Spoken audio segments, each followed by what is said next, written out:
try to be. That's a race. It's a race. Mrs. Hardiman and I kind of have My a goal. contest. What's your goal? I like to be here by 6:30, but I gotta be here by like 6:25 to beat you. And how do you know? Cause the light, I can see 'Cause you across can the see- parking lot and I see his light. Yeah, she can see the lights on. So she always wants to beat me. I don't know if she does. That's okay. So work ethic, you can't do the job these two ladies have and all the teachers have if you do not have a work ethic. Let me back that up. You can try to do it. You won't be very good at it. You can try to do it, won't be very good at it, and won't last very long in it if you don't have a work ethic. So, how many of you have ever heard of Mike Rowe? Everybody ever seen the show Dirty Jobs? Or heard of the show Dirty Jobs? Okay, Mike Rowe, if you look him up on the internet, he has a foundation, he gives out scholarships, but it's called the Work Ethic Scholarship, okay? And he gives out millions of dollars every year for kids that are willing to go into a skilled trade and will sign a commitment saying, I'm going to work. Not a lot more to it than that. He gives out money.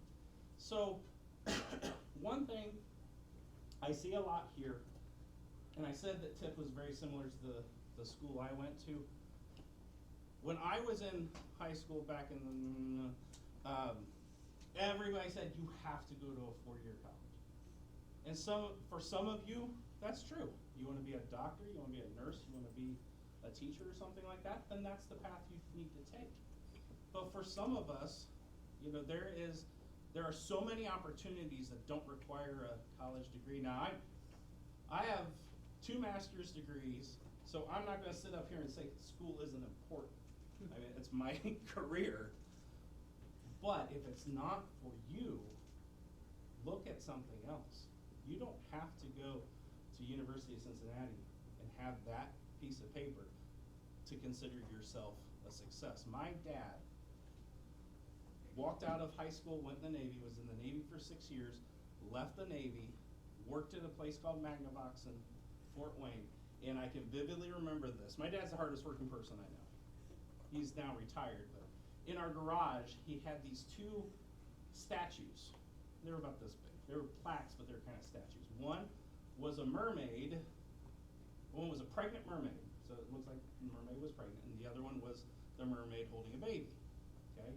And for my entire childhood, I said, Dad, what are those? He said, I cannot tell you that.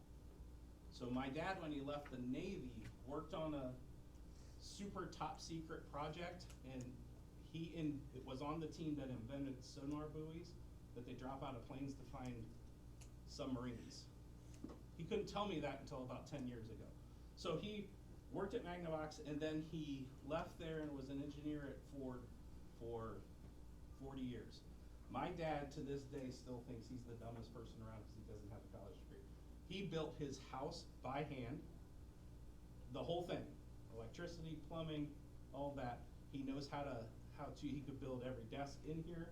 He knows how to lay out factories so that they work efficiently, but because he doesn't have a college diploma, he thinks he's dumb.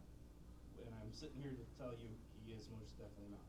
So don't construe the fact, or misconstrue the fact that I'm standing up here talking about education, and now I'm saying, you don't need it. I didn't say that.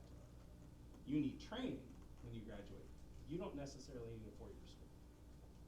I got off topic there. You're fine. That's important. What other questions might you have? Because when I leave, you're going to have to start doing homework, so. Oh, wait, hold on. Let's ask some questions. Nothing?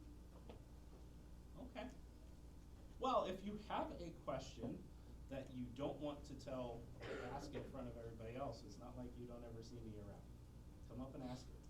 And if it's something I can't for some reason answer, I'll tell you that, but 99% of your questions I'm willing to answer. Okay?